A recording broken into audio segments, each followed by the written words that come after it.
Félix Antoine Tshisekedi Tshilombo, ce 20 décembre, je fus le numéro 20.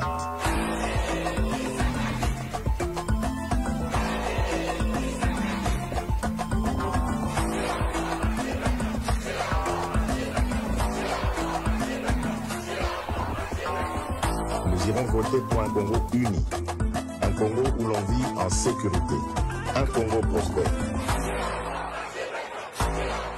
Dans ce cadre historique du stade de martyrs de la Pentecôte, où va s'écrire un nouveau chapitre de l'histoire politique de la République démocratique du Congo, ce sera ici, samedi 20 janvier 2024, que le président de la République réélu va prêter serment devant la Cour constitutionnelle qui marquera le premier jour du démarrage de ce nouveau mandat. Vous savez tous que nous sortons d'un processus électoral qui a été sanctionné par la victoire massive du président de la République avec plus de 73% au terme d'un processus équitable où nous avions eu 26 candidats qui ont tous pu concourir et traverser la République démocratique du Congo. Vous avez suivi, il y a quelques jours, il y a eu aussi la proclamation des résultats des élections législatives. Là aussi, la majorité autour du président de la République a raflé beaucoup de lots, des sièges, parce que c'est les résultats du travail qui avait été fait. Mais aujourd'hui, ce soir, nous voulons vous donner un petit aperçu de ce qui va se passer sur ces lieux. Je pourrais être rejoint plus tard par les superviseurs de tout ce qui se déroule, de tout ce qui est prévu dans les cas de l'investiture du président de la République, M. Serge Tshibangu. Ensuite, nous aurons l'occasion de parler de ce pourquoi finalement cet événement est un événement historique.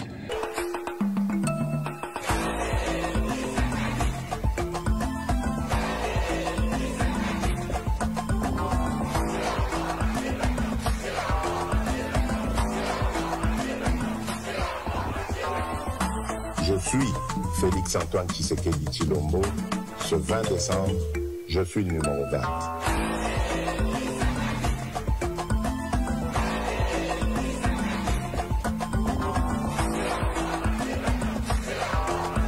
D'entrer en fonction. Deuxième seconde, c'est que le président de la République, le constitution a voulu assez que le président de la République ne puisse poser aucun acte s'il n'est pas passé devant la Cour constitutionnelle. Ça a quel sens? Ça a le sens que la Cour constitutionnelle a rendu son arrêt définitif, qu'il a confirmé comme élu. Il est maintenant question pour respecter l'état de droit. Personne, dans le cadre de l'état de droit, personne ne peut commencer ses nouvelles fonctions sans que cette personne ne puisse passer devant la Cour constitutionnelle. C'est ainsi qu'avant d'entrer en fonction, il faut que le président de la République puisse prêter serment devant la Cour constitutionnelle. Deuxième élément à préciser, c'est que il s'agira, au-delà de la solennité, il s'agira d'une audience solennelle. Les textes de la République permettent à ce qu'une juridiction puisse tenir ses audiences en dehors du siège de la juridiction. Le siège de la Cour constitutionnelle, c'est à Gombe. La loi permet à ce qu'on puisse, c'est ce qu'on appelle une audience foraine. Donc, tel que vous voyez, là, j'entre maintenant dans la question posée par le ministre. L'espace qui est aménagé ici, c'est là que va se tenir l'audience solennelle de la Cour constitutionnelle. La Cour constitutionnelle va siéger ici en audience foraine. Et comme vous le savez, les juges de la Cour constitutionnelle siègent à 9 jours avec un greffier et le procureur général à côté. Juste pour que les choses vont commencer de la manière suivante. Dès qu'on va annoncer, avant qu'il y aura une greffière qui va annoncer l'entrée de la Cour constitutionnelle. Et la greffière va crier la Cour. Juste après, de l'autre côté, les juges vont commencer une longue procession pour venir jusqu'à ce niveau ici.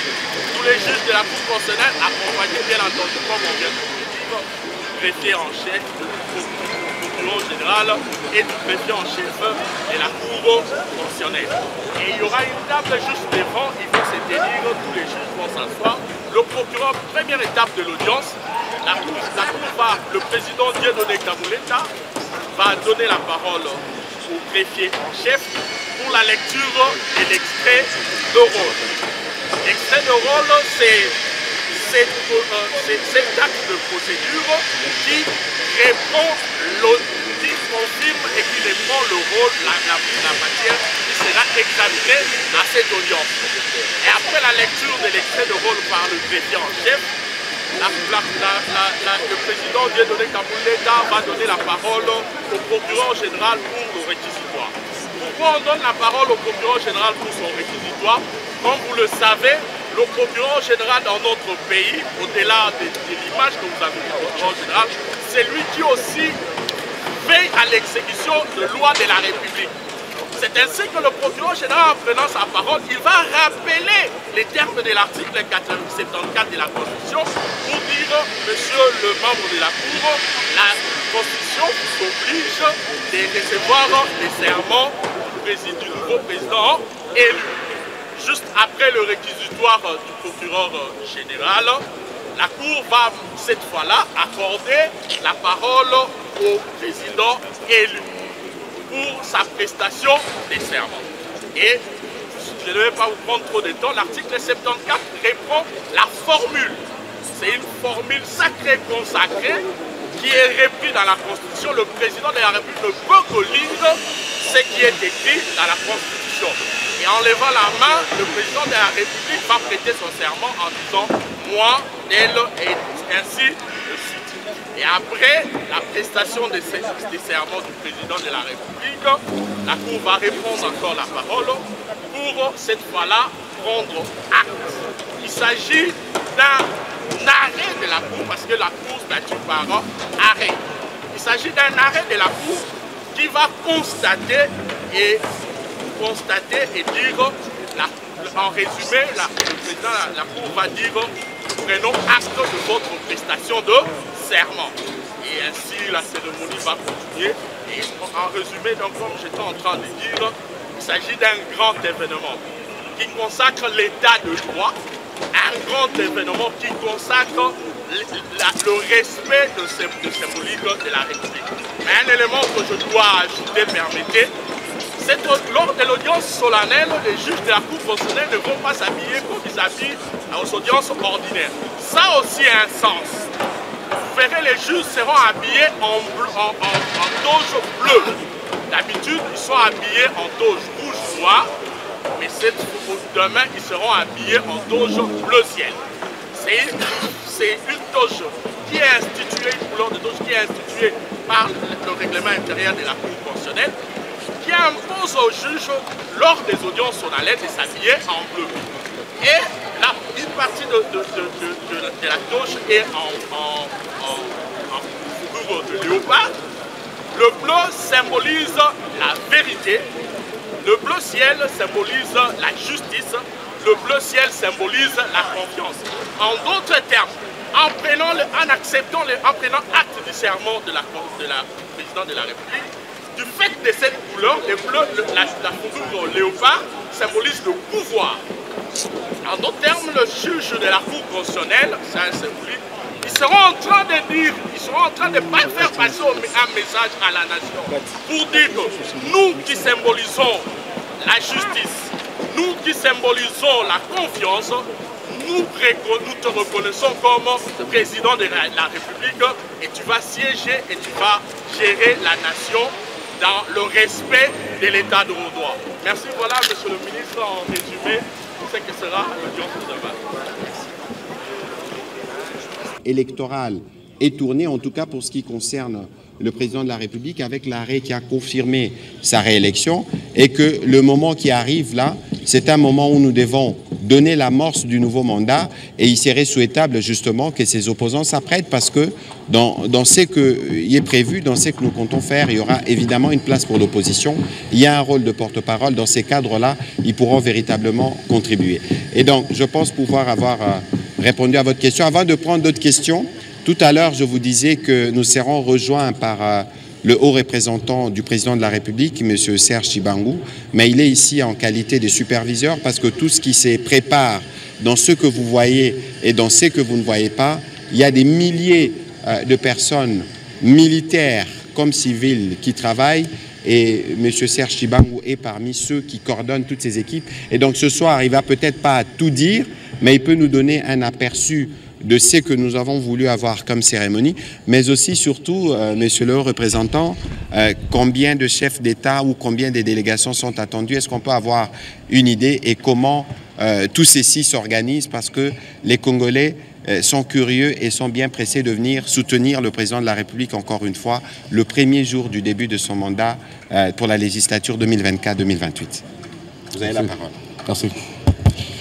Bonsoir tout le monde. Je remercie Excellence Monsieur le ministre de la Communication et Médias pour m'avoir convié à ce briefing pour vous, mais aussi je vous salue tous, membres des médias, tout en m'excusant pour le retard. Vous imaginez que plus nous approchons la date fatidique, qui est pratiquement dans 48 heures, plus les choses sont en train de s'accumuler, qu'il faut gérer ici comme en dehors d'ici. Donc, en quelques mots, nous sommes en plein décor, de préparer la cérémonie d'investiture du chef de l'État, qui, comme vous le savez, a reçu, disons, les résultats d'abord de la CENI le 31 décembre, et puis la Cour constitutionnelle qui a confirmé son élection. Et automatiquement, nous étions mis à travailler pour pouvoir donc préparer cet événement. Je pense que pour ce qui est du nombre d'abord des chefs d'État qui sont attendus, les félicitations qui sont venues des homologues du président Félix-Antoine Tshisekedi Tshilombo vous donnent un aperçu de l'engouement et même de l'envie de ces chefs d'État qui viennent représenter leur peuple aux côtés du peuple congolais, en solidarité, en amitié et aussi en fraternité. Alors pour le moment, de ce que nous avons comme record, nous attendons pratiquement 18 chefs d'État qui ont confirmé leur participation à la cérémonie d'investiture qui se tiendra ce samedi 20 janvier.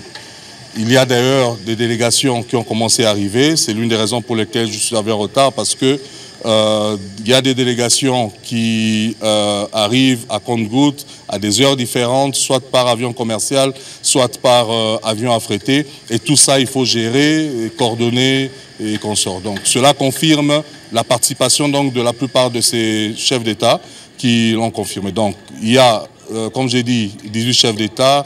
Il y a 2 vice-présidents qui ont confirmé pour le moment et il y a 4 anciens chefs d'État qui ont confirmé leur participation. En dehors de cela, bien sûr, nous avons des représentants de très haut niveau, des chefs d'État, que ce soit européens comme américains.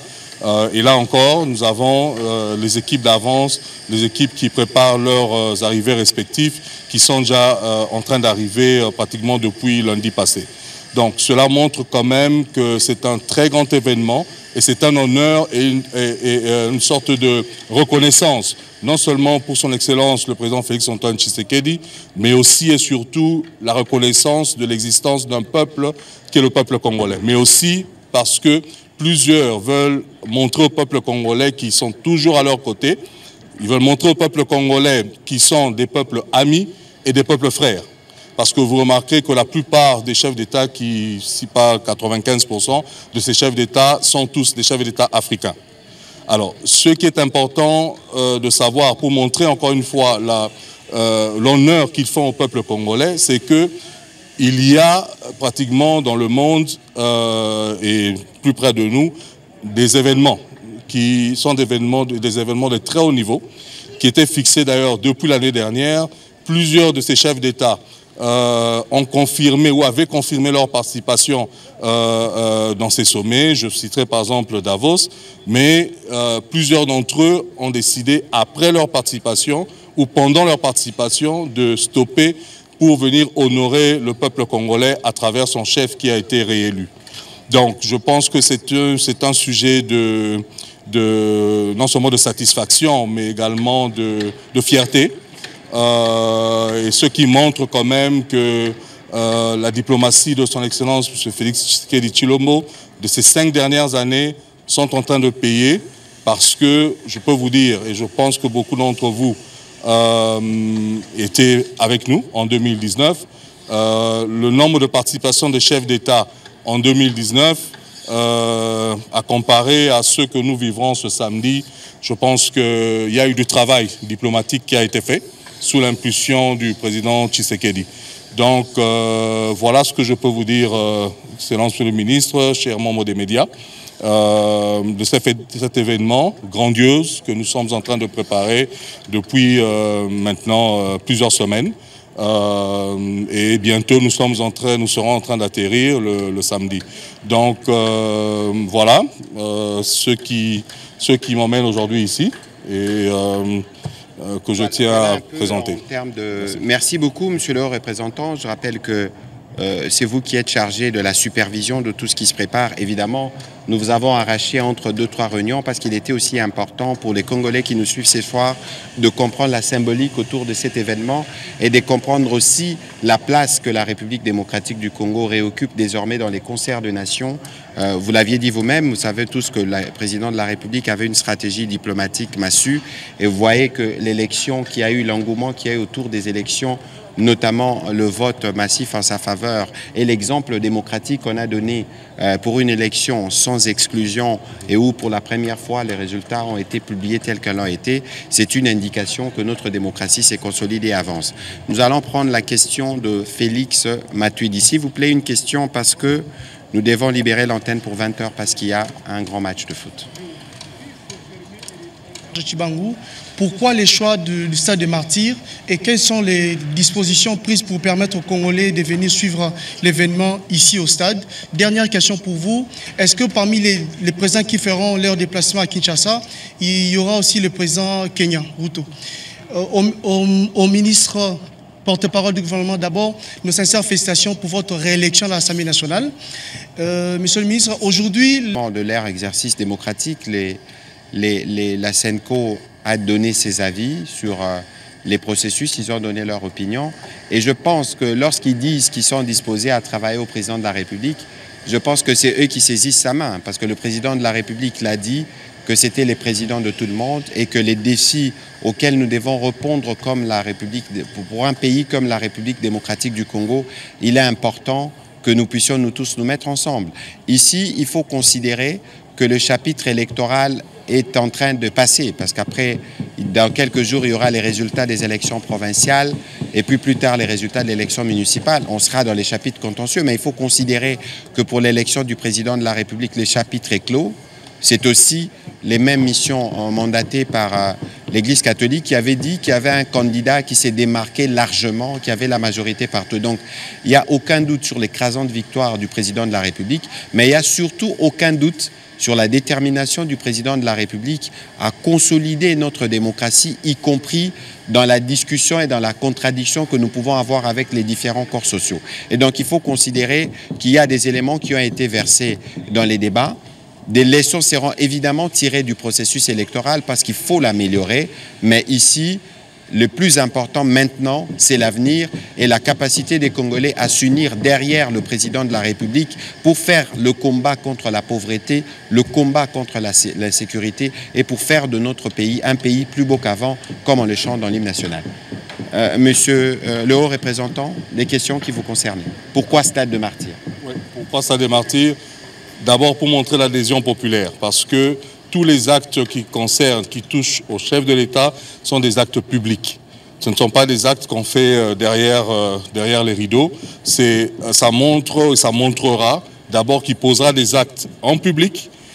Il recevra l'adhésion populaire parce que les 60 ou 70 000 spectateurs qui soient quinois comme ceux de l'intérieur qui ont déjà commencé à arriver, qui seront dans ce stade, représentant les millions de Congolais qui ont voté pour son excellence le président Félix Tshisekedi Tshilombo.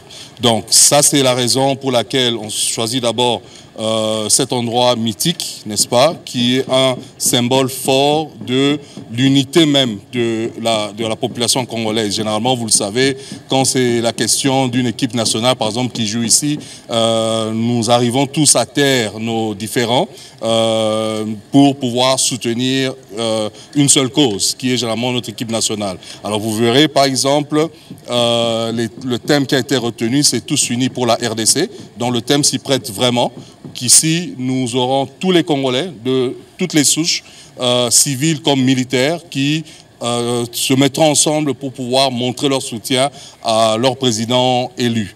Et deuxièmement, la question sur le président Ruto, ce que je dirais à ce stade ici, c'est que le Kenya sera représenté à un très haut niveau. Il y aura des personnalités de tous bords, que ce soit représentant le gouvernement comme les anciens ou le gouvernement passé. Donc attendez et vous pourrez voir de vous-même qui représentera et qui sera là pour la République du Kenya. Voilà, merci beaucoup, monsieur le représentant. On va prendre la question de madame Rachel Ketita.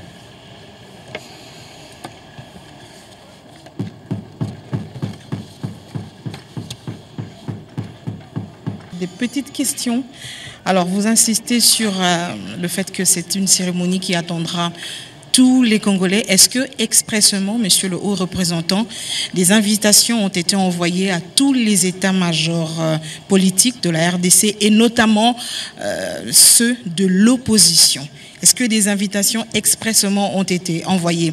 Au porte-parole du gouvernement, aujourd'hui, j'ai plusieurs personnes qui... Est-ce que c'est du Made in RDC? C'est de la provocation, madame Rachel. Pas du tout.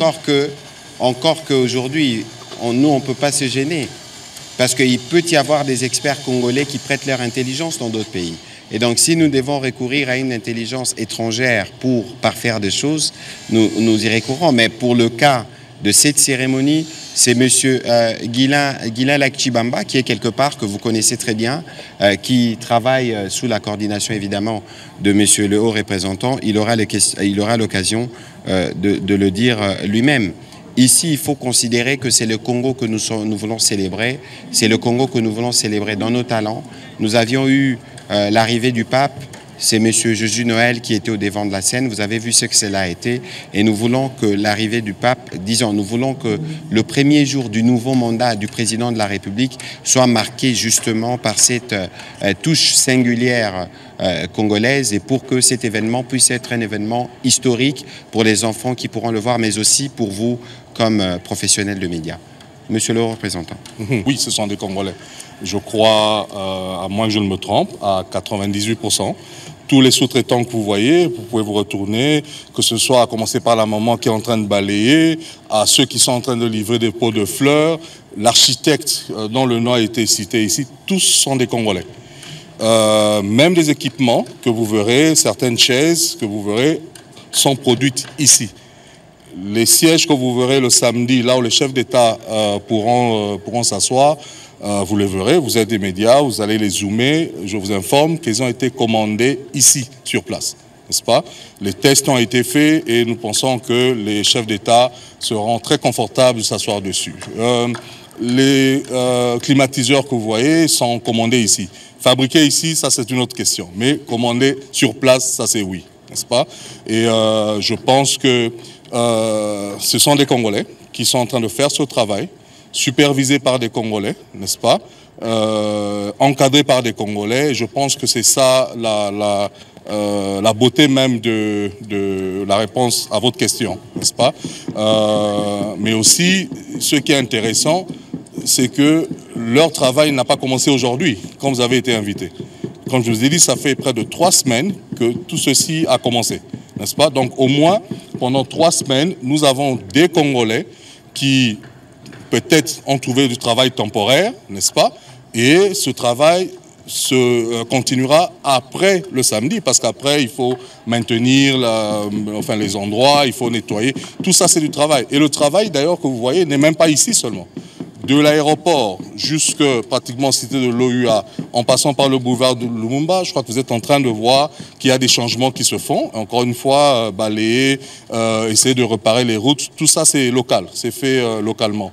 La musique de ce jour-là, ce sera des orchestres congolais. L'orchestre philharmonique de Kimbangiste, c'est des Congolais. Donc, pratiquement, c'est tout ce qui est congolais et qui sera même présenté aux étrangers qui seront là. Alors, pour ce qui est des invitations envoyées à tout le monde, première chose, l'invitation est pour les Congolais. Si c'était des invitations ciblées, n'est-ce pas, je ne pense pas qu'on serait passé public aujourd'hui. Nous aurions attendu le samedi, vous auriez peut-être vu le stade rempli d'officiels et même du public en général. Et il y aurait sûrement certains qui auraient dit qu'ils ont été exclus parce qu'ils n'ont pas vu les invitations. Si nous nous tenons devant vous aujourd'hui, c'est pour annoncer ce grand événement et demander à tout Congolais, opposition, pouvoir, députés et que sais-je encore, de participer à cette célébration, n'est-ce pas, qui, comme je le répète, emmène cette union, cette unité de tous les Congolais. Donc il n'y a pas d'invitation dirigée vers l'union sacrée ou vers l'opposition. C'est logique qu'il y ait quand même des ministres qui soient invités officiellement. Il y a les députés qui représentent, que ce soit l'opposition comme le pouvoir. Eux tous sont invités au même titre.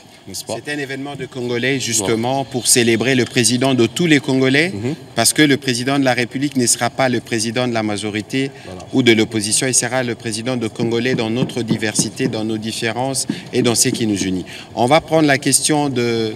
Comment ?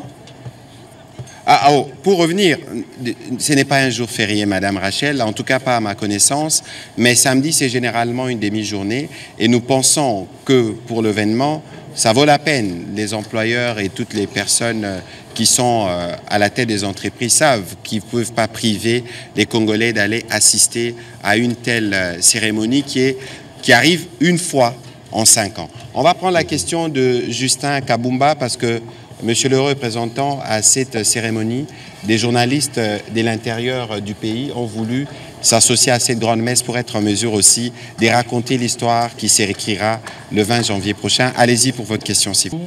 Pourquoi? Bon, écoutez, encore un représentant de la garde républicaine qui va nous expliquer toute la cérémonie autour. Et donc, il y a beaucoup de choses qui se préparent. Je vous ai dit tout à l'heure qu'il y aura un défilé, mais je vous ai dit aussi que l'ampleur des délégations qui sont annoncées, telles que l'a dit le haut représentant, requiert des mesures sécuritaires. Et je pense aussi, peut-être que le haut représentant n'a pas répondu à la question, il pourra revenir. On vous expliquera les accès autour du site parce qu'il faudra vous réveiller très tôt pour trouver une place dans les stades. Et donc, il n'y a pas de panique à avoir. Il y a des manœuvres qui se préparent parce qu'il y aura notamment 21 coups de canon au moment de la prestation des serments. C'est aussi cela, les symboles du pouvoir. Et donc, nous allons prévenir pour que lorsque vous entendrez ces coups de canon, qu'il n'y ait pas de panique. C'est prévu, c'est ça le rituel et c'est comme ça que ça se passe. Et donc, il n'y a pas d'inquiétude à avoir pour cela. Tout cela concourt au bon déroulement de l'événement attendu samedi. Parlons des 21 coups de canon, Monsieur le ministre. À cause qu'un pays que je vais taire ici n'avait pas prévenu sa population qu'il y aurait des coups de canon, je peux vous dire, dès qu'il y a eu les premiers coups de canon, et dans le stade, et en dehors du stade, les gens se sont couchés, donc avant de réaliser qu'il y avait un problème. Ouais. Merci pour cette parenthèse. On va prendre la question de Fafan Soufi, et puis nous prendrons les questions en série, parce que nous devons libérer l'antenne dans les minutes qui suivent. Je pense que nous sommes encore en train d'engager des dépenses, n'est-ce pas? Et tous les justificatifs sont là. Mais c'est un événement qui est bien sûr financé par le gouvernement de la République, n'est-ce pas? Et au temps opportun, bien sûr, les livres vous seront présentés et vous pourrez les consulter. On va prendre la question de Jordan Mainikini, Paul Matendo, Daniel Michombero, Liévin Luzolo. On les prend en série, comme ça nous pourrons répondre une bonne fois pour toutes pour faire une économie de temps. Allez-y s'il vous plaît. Voilà quelques cérémonies qui se préparent. Et il y a des détails, notamment, que ceux qui nous suivent à la maison ne pourront pas voir, qui découvriront samedi. Et donc, c'est une précaution qui a été prise, mais ce n'est pas du tout de la censure, parce que l'exercice ici consiste pour nous de parler justement de l'événement et au travers de vous l'annoncer. Donc il ne faut pas considérer, lorsqu'on vous demande d'observer une certaine confidentialité liée au travail qui est en cours, comme une forme de censure. Non, ne vous faites pas cette illusion. Sinon, on ne l'aurait pas fait ici. Merci beaucoup. Okay. Merci, Liévin Luzolo. La Maison Blanche a communiqué sur la composition de la délégation qui viendra en République démocratique du Congo. Je pense que je peux vous partager la dépêche ou sûrement des confrères l'ont vu, l'ont lu. Et donc, il ne faut pas aller dans des spéculations parce qu'il y a eu, en tout cas les Américains ont communiqué la délégation officielle et c'est la Maison-Blanche qui s'est chargée de le faire. Conduite par qui, monsieur le ministre, justement? Vous dites? Cette délégation américaine est conduite par qui? Par un officiel? Par un investisseur? Est-ce que ce n'est pas une manière d'amoindrir un peu? Oui.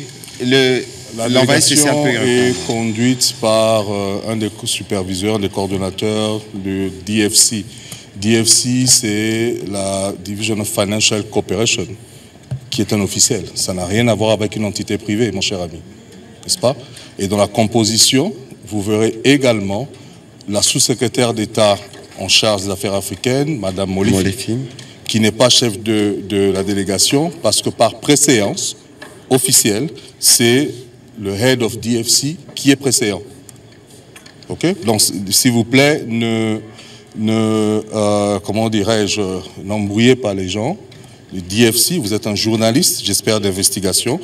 Vous avez Google, faites DFC, et vous verrez si c'est une entité privée ou une entité publique. Une dernière question. C'est la capacité d'accueil du stade de Martyrs.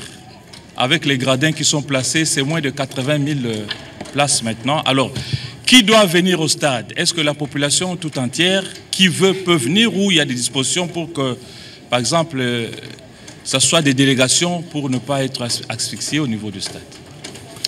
Voilà, monsieur le représentant, nous avons enregistré une série de questions. Peut-être que vous pouvez commencer à répondre à celles qui vous concernent et on pourra évidemment, je pourrais évidemment faire un commentaire.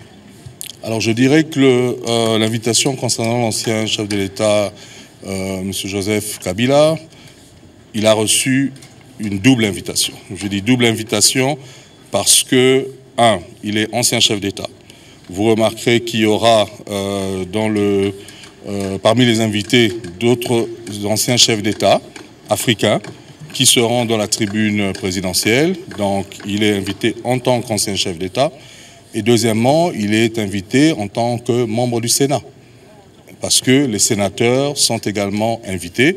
Et troisièmement, en tant que Congolais, il a l'invitation globale qui est lancée à travers les médias publics. Donc oui, il est invité, je dirais, triplement. En ce qui concerne en dehors de l'Afrique, oui, je crois que les autres délégations, vous avez déjà suivi. Il y a des délégations, je peux vous dire, de partout.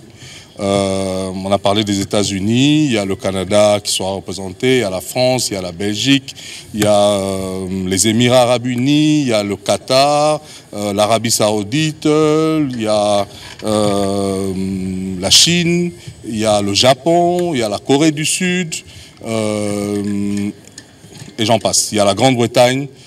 Donc vous découvrirez toutes ces délégations le jour de l'événement, parce que à l'entrée de chacune de ces délégations, ainsi que des chefs d'État, le protocole d'État sera là pour annoncer et vous les verrez parmi nous. Dans 48 heures, si tout sera prêt, mon cher Matendo, oui, je pense que vous seriez venu il y a 3 semaines ici, il n'y avait rien. C'était le stade des Martyrs qui se préparait peut-être à recevoir un match de football, n'est-ce pas? Mais là, je pense que le travail est en train d'être fait et c'est le moment pour moi de saluer l'implication personnelle du chef de l'État, parce que pendant ces 2 derniers jours, il a été ici lui-même pour se rassurer que tout était bien fait et tout est sur les rails. Mais maintenant, est-ce qu'on est des perfectionnistes? Parce que les perfectionnistes, ça veut dire que jusqu'à la dernière minute, ils ont toujours quelque chose à ajouter et eux-mêmes ne sont jamais satisfaits. C'est non, nous ne sommes pas perfectionnistes. Nous serons prêts. Les portes du stade seront ouvertes à 4 h du matin pour commencer à accepter le public. Alors, pour ce qui est de la propriété de la ville, je pense que dans certains coins, surtout dans l'itinéraire que prendront nos visiteurs, à commencer par l'intérieur de l'aéroport, je crois que nous avons mis à contribution les services compétents. Il y a la RVA qui fait son travail à l'aéroport. Il y a l'OVD, il y a l'office de route. Si vous voulez, l'office de route couvre sa partie, qui est connue, donc de l'aéroport jusqu'à l'échangeur, et puis de l'échangeur jusqu'au reste, ça c'est l'OVD. Alors ils sont appuyés par le génie militaire, qui est aussi en train qui a mis la main à la pâte par rapport à cela. Donc, est-ce que nous pourrons rendre la ville de 14 millions d'habitants totalement propre en 3 semaines? C'est un défi. Mais je pense que si nous avons la possibilité de garder cet élan, c'est-à-dire même après que les visiteurs soient partis, nous devrions continuer à faire ce que nous avons commencé à faire depuis 3 semaines. Alors, pour ce qui est de la manifestation de l'opposition, est-ce que, Monsieur le ministre, je vous passe la patate chaude? Non, je pense que j'y avais déjà répondu. De toute évidence, nous sommes dans un contexte démocratique où les opposants ont les droits, évidemment, d'exercer leur droit de s'opposer, entre guillemets, mais dans les respects de règles.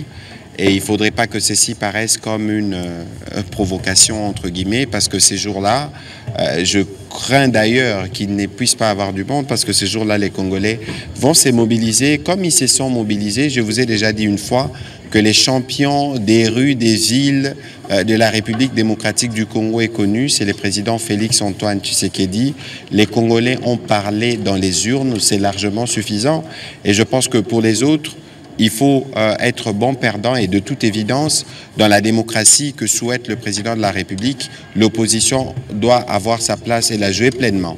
Au sein évidemment des institutions, il y a une fonction porte-parole de l'opposition. Peut-être qu'en ce moment-là, ils pourront avoir des véritables idées à proposer pour nous permettre de faire avancer notre pays, parce que le Congo et les présidents de la République, c'est les présidents à la fois des opposants, mais aussi ceux de la majorité.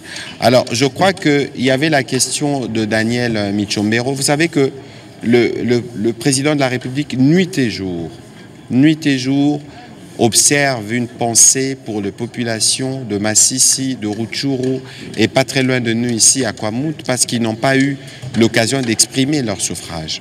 Et vous savez, parce que vous venez de cette région, vous suivez très bien les efforts qui sont fournis quotidiennement par nos forces armées, parce que nous pensons que la situation qu'ils endurent est assez.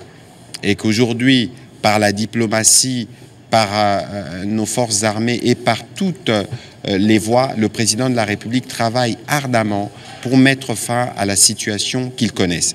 Alors, vous dites, et vous m'informez, que les réseaux ont été coupés, RTL ou Vodacom.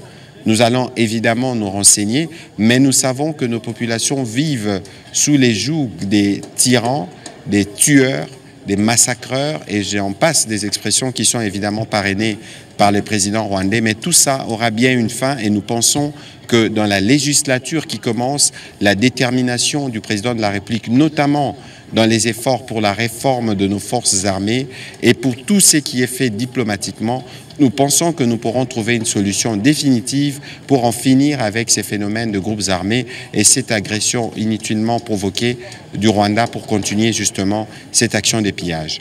Ici, il faut retenir que la cérémonie de samedi marquera le premier jour d'une nouvelle ère et de l'ère où la République démocratique du Congo va véritablement retrouver ses jours de grandeur autour du président de la République. Alors, monsieur le représentant, on va terminer. Quel peut être votre mot pour clôturer ce soir, parce que sûrement on s'y retrouvera demain avec la sécurité, parce qu'il faut beaucoup communiquer sur les accès au stade, comment cela doit se passer, il faudra se lever tôt, mais aussi sur quelques autres aspects, notamment les défilés militaires qui sera prévu, mais aussi les rituels cette fois-ci, non pas de la cour, mais de l'armée qui démontrera ces jours-là comment elle inaugure, elle aussi, les premiers jours de son commandant suprême. Pas grand-chose à dire, si ce n'est remercier vous, les membres des médias, et à travers vous, passer le message, encore une fois, à la population congolaise, quinoise comme à l'intérieur du pays, de venir nombreux, être témoins de cet événement historique qui est celui de la prestation de serment du président élu, son Excellence le président Félix-Antoine Tshisekedi Tshilombo. Comme on vous l'a dit, demain, nous vous donnerons un peu plus de directives sur les accès au stade et aux alentours du stade.